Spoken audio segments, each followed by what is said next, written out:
You know that IQ score we all hear about? What if I told you it doesn't even begin to tell the whole story? We've been taught to think about intelligence as this one single number, but it's actually this whole spectrum of different abilities. So today, we're going to dive into 5 distinct kinds of intelligence, and we're going to build all the way up to the one that psychology says is the absolute rarest of them all. So let's just start with that big question. Is our intelligence, all our creativity, our problem solving, our insight, is it really something you can just boil down to a single score? I mean, think about it for a second. Does one number truly capture the genius of an incredible storyteller, or a visionary architect, or a leader who just inspires everyone around them? Probably not. And I get it, we all kind of fall into the same trap. The second we hear the letters IQ, our brains immediately jump to, logic puzzles and math problems. We've just been conditioned for so long to see intelligence through this really narrow lens. But here's the cool part. Cognitive science is telling a much more fascinating story. It shows that intelligence isn't this one single thing. It actually shows up in a bunch of different forms. Each one is a totally unique way of processing the world. So, that's what we're going to do in this explainer. We're going to break down 5 of them, piece by piece. Okay, let's get right into it. We're going to start with 3 types of intelligence that will probably feel a bit more familiar. Think of these as the foundational ways our brains are wired to make sense of everything that's going on around us. First up, you've got logical analytical IQ. This is the classic, right? The one most people think of. It's all about seeing patterns where others see chaos, solving really complex problems, and thinking in abstract concepts. This is the intelligence of pure strategy and structure. People who are strong in this area? Well, they're the ones who just love a good puzzle. They can think 10 moves ahead in a game of chess, and they feel totally at home in highly organized, structured systems. And let's be honest, it's no surprise that our traditional school systems and all those standardized tests are practically designed to reward this exact type of mind. But what if your main tool for thinking isn't numbers at all, but words? Well, that brings us to our second type, verbal linguistic IQ. This is the intelligence of language, the incredible ability to take complex ideas and articulate them with precision and clarity. And you can see these skills all over the place.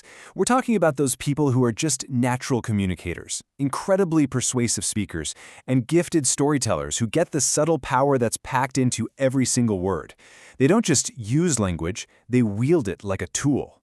And now for our third type, spatial visual IQ. This is for the folks who don't think in sentences, they think in images. It's the intelligence of pictures, of maps, of three-dimensional space. Their brain is like a movie screen. So, can you mentally rotate an object in your head? Just spin it around? Or can you visualize a finished product before it even exists? That's this intelligence at work. It's what allows architects and designers and artists to see structures and possibilities that the rest of us just can't. They literally see the world differently. Okay, so we've covered logic, words, and images. But the world isn't just a giant puzzle made of objects, it's full of people. And that takes us beyond the purely cognitive and into our fourth type, the intelligence of how we feel. This, of course, is emotional IQ or EQ. It's the ability to recognize, understand, and skillfully manage the messy, complicated world of human emotion, not just in yourself, but in all the people around you. It's pretty much the essential skill for navigating our complex social lives. And this is why EQ is so incredibly vital. It's what lets someone read the subtle energy in a room, stay calm when the pressure's on, and build genuine, authentic connections with people. So it's really no wonder that this is so strongly linked to great leadership and honestly, just personal success in general. Look, all of these forms of intelligence are incredibly powerful. They shape how we succeed and connect with the world. But here's the kicker. Even with all its importance, emotional IQ is still not the rarest form. Which brings us to our fifth and final type, and this is what we've been building towards. We are now entering the realm of the truly uncommon. This is the intelligence of turning your mind inward, of thinking about the very process of thinking itself. This is metacognitive IQ.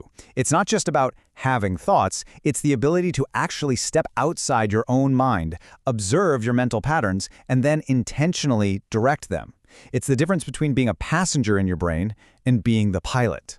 So what does this actually look like? Well, it kind of stands on 3 pillars.